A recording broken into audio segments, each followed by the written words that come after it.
Capítulo 26. O plano para matar Jesus. Quando Jesus acabou de ensinar essas coisas, disse aos discípulos: Vocês sabem que daqui a 2 dias vai ser comemorada a festa da Páscoa, e o Filho do Homem será entregue para ser crucificado. Os chefes dos sacerdotes e os líderes judeus se reuniram no palácio de Caifás, o grande sacerdote, e fizeram um plano para prender Jesus em segredo e matá-lo. Eles diziam: não vamos fazer isso durante a festa para não haver uma revolta no meio do povo. Jesus em Betânia. Jesus estava no povoado de Betânia, sentado à mesa na casa de Simão o leproso. Então uma mulher chegou perto de Jesus com um frasco feito de alabastro, cheio de um perfume muito caro, e derramou o perfume na cabeça dele. Ao verem aquilo, os discípulos ficaram zangados e disseram: que desperdício! Esse perfume poderia ter sido vendido por uma fortuna e o dinheiro dado aos pobres. Mas Jesus, sabendo o que eles diziam, disse: por que vocês estão aborrecendo esta mulher? Ela fez para mim uma coisa muito boa, pois os pobres estão sempre com vocês, mas eu não. O que ela fez foi perfumar o meu corpo para o meu sepultamento. Eu afirmo a vocês que isto é verdade. Em qualquer lugar do mundo onde o evangelho for anunciado, será contado o que ela fez, e ela será lembrada. Judas traz Jesus. Então um dos 12 discípulos, chamado Judas Iscariotes, foi falar com os chefes dos sacerdotes, e ele disse: quanto vocês me pagam para eu lhes entregar Jesus? E eles lhe pagaram 30 moedas de prata. E daí em diante Judas ficou procurando uma oportunidade para entregar Jesus. Jesus comemora a Páscoa. No primeiro dia da festa dos pães sem fermento, os discípulos chegaram perto de Jesus e perguntaram: onde é que o Senhor quer que a gente prepare o jantar da Páscoa para o Senhor? Ele respondeu: vão até a cidade e procurem certo homem e digam: o mestre manda dizer, a minha hora chegou. Os meus discípulos e eu vamos comemorar a Páscoa na sua casa. Os discípulos fizeram como Jesus havia mandado e prepararam o jantar da Páscoa. Quando anoiteceu, Jesus e os 12 discípulos sentaram para comer. Durante o jantar, Jesus disse: eu afirmo a vocês que isto é verdade. Um de vocês vai me trair. E eles ficaram muito tristes e um por um começaram a perguntar: o senhor não está achando que sou eu, está? Jesus respondeu: quem vai me trair é aquele que come no mesmo prato que eu. Pois o Filho do Homem vai morrer da maneira como dizem as Escrituras Sagradas. Mas ai daquele que está traindo o Filho do Homem. Seria melhor para ele nunca ter nascido. Então Judas, o traidor, perguntou: mestre, o senhor não está achando que sou eu, está? Jesus respondeu: quem está dizendo isso é você mesmo. A ceia do Senhor. Enquanto estavam comendo, Jesus pegou o pão e deu graças a Deus. Depois partiu o pão e o deu aos discípulos, dizendo: peguem e comam, isto é o meu corpo. Em seguida pegou o cálice de vinho e agradeceu a Deus. Depois passou o cálice aos discípulos, dizendo: bebam todos vocês, porque isto é o meu sangue, que é derramado em favor de muitos para o perdão dos pecados. O sangue que garante a aliança feita por Deus com o seu povo. Eu afirmo a vocês que nunca mais beberei desse vinho até o dia em que beber com vocês um vinho novo no reino do meu Pai. Então eles cantaram canções de louvor e foram para o Monte das Oliveiras. Jesus avisa Pedro. E Jesus disse aos discípulos: esta noite todos vocês vão fugir e me abandonar, pois as Escrituras Sagradas dizem: matarei o pastor e as ovelhas serão espalhadas. Mas depois que eu ressuscitar, irei adiante de vocês para a Galiléia. Então Pedro disse a Jesus: eu nunca abandonarei o Senhor, mesmo que todos o abandonem. Mas Jesus lhes disse: eu afirmo a você que isto é verdade. Nesta mesma noite, antes que o galo cante, você dirá 3 vezes que não me conhece. Pedro respondeu: eu nunca vou dizer que não o conheço, mesmo que eu tenha de morrer com o Senhor. E todos os outros discípulos disseram a mesma coisa. Jesus no jardim do Getsemane. Jesus foi com os discípulos para um lugar chamado Getsemane e lhes disse: sentem-se aqui enquanto eu vou ali orar. Então Jesus foi levando consigo Pedro e os 2 filhos de Zebedeu.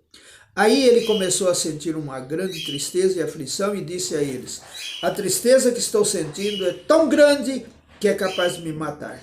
Fiquem aqui vigiando comigo.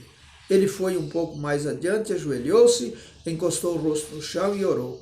Meu Pai, se é possível, afasta de mim este cálice de sofrimento. Porém,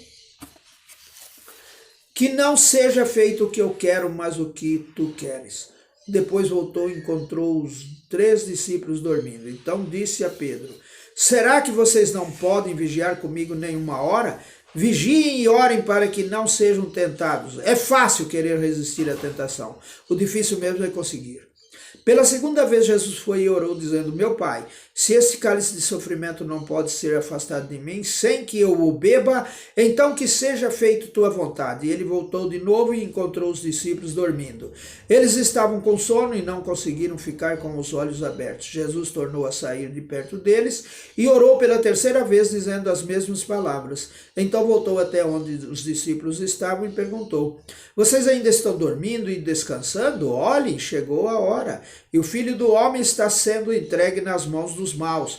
Levantem-se e vamos embora. Vejam, aí vem chegando o homem que está me traindo. Jesus é preso.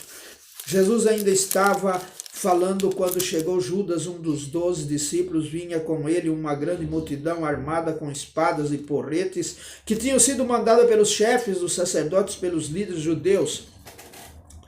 E o traidor tinha combinado com eles um sinal. Ele tinha dito, prendam o homem que eu beijar, pois é ele. Judas foi até perto de Jesus e disse, mestre, que a paz esteja com o Senhor. E o beijou. Jesus respondeu, amigo, o que você vai fazer, faça agora.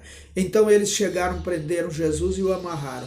Mas um dos que estavam ali com Jesus tirou a espada, atacou um empregado do grande sacerdote e cortou uma orelha dele.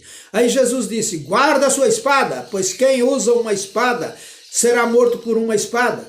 Você não sabe que se eu pedisse ajuda ao meu Pai, ele me mandaria agora mesmo 12 exércitos de anjos? Mas nesse caso, como poderia se cumprir aquilo que as Escrituras Sagradas dizem que é preciso acontecer? Depois Jesus disse para aquela gente, vocês vêm com espadas e porretes para me prender, como se eu fosse um bandido? Eu estava todos os dias ensinando no pátio do templo e vocês não me prenderam. Mas tudo isso está acontecendo para se cumprir o que os profetas escreveram nas Escrituras Sagradas. Então todos os discípulos abandonaram Jesus e fugiram. Jesus diante do Conselho Superior. Os homens que prenderam Jesus o levaram até a casa do grande sacerdote Caifás, onde estavam reunidos alguns mestres da lei e alguns líderes judeus. Pedro seguiu Jesus de longe até o pátio da casa do grande sacerdote. Entrou e sentou-se com os guardas para ver como aquilo ia terminar.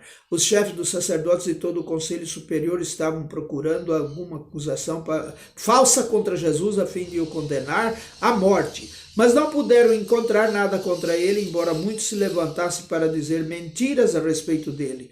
Afinal, 2 homens se apresentaram e disseram, este homem afirmou, eu posso destruir o templo de Deus e construí-lo de novo em 3 dias. Aí o grande sacerdote se levantou e perguntou a Jesus, você não vai se defender desta acusação?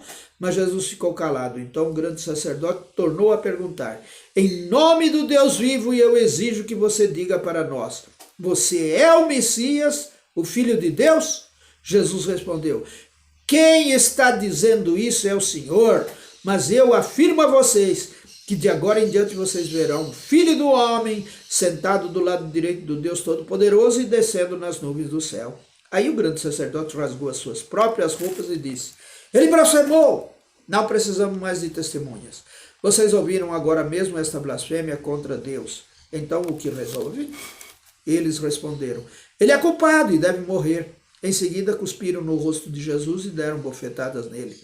E os que batiam nele diziam, ei, Messias, adivinhe para nós quem foi que bateu em você? Pedro nega Jesus. Pedro estava sentado lá fora no pátio, quando uma das empregadas chegou perto dele e disse, você também estava com Jesus da Galileia. Mas ele negou diante de todos, dizendo, eu não sei do que é que vocês estão falando. Depois foi para a entrada do pátio. Outro empregado ouviu e disse às pessoas que estavam ali, ele estava com Jesus de Nazaré. Pedro negou outra vez, respondendo, juro que não conheço esse homem. Pouco depois, os que estavam ali chegaram perto de Pedro e disseram: seu modo de falar mostra que, de fato, você também é um deles. Então Pedro disse: juro que não conheço esse homem. Que Deus me castigue se não estou dizendo a verdade. Naquele instante, o galo cantou e Pedro lembrou que Jesus lhe tinha dito: antes que o galo cante, você dirá 3 vezes que não me conhece.